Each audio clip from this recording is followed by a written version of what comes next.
Claudie Danielle Delbarre was a young French girl who first came to London as an au pair in 1965, at the age of just 16.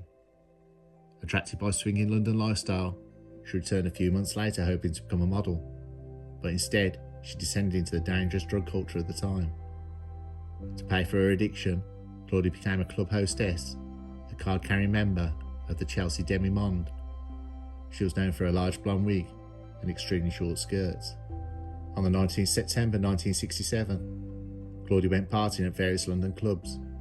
She picked up a tall American hippie with long blonde hair, and in the early hours she brought this individual back to her fourth-floor bed sitting room at number 17 Walpole Street.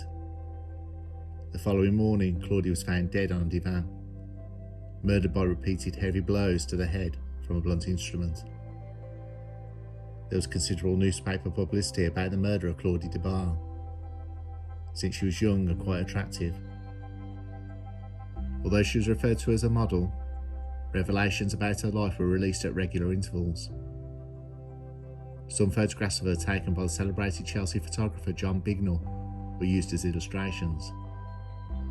The police were interviewing Claudie's various boyfriends, but this would take time, since there was more than 200 of them.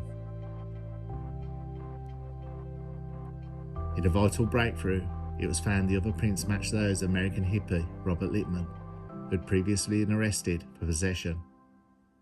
It turned out that after the murder, Lippman had speedily absconded back to his native New York, where he had checked into the St. Luke's Mental Hospital in a state of emotional distress.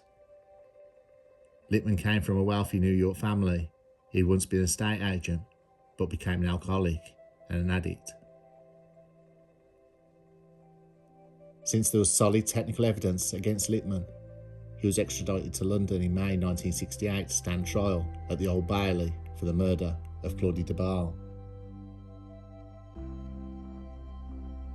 Robert Lippman's family made sure that before his extradition, his hair had been cut, his appearance tidied up, and as a result, the tall American gave a good impression in court. He seemed like a decent person, reserved and well-spoken.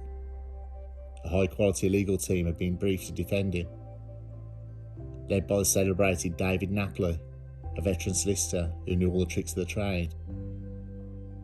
The defence was a startling one.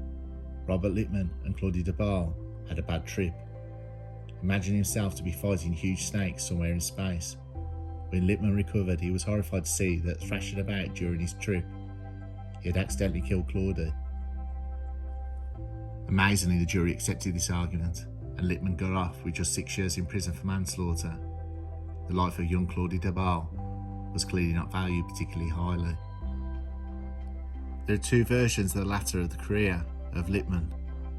According to the first one, he was killed in a railway accident in Austria, not long before being released from prison.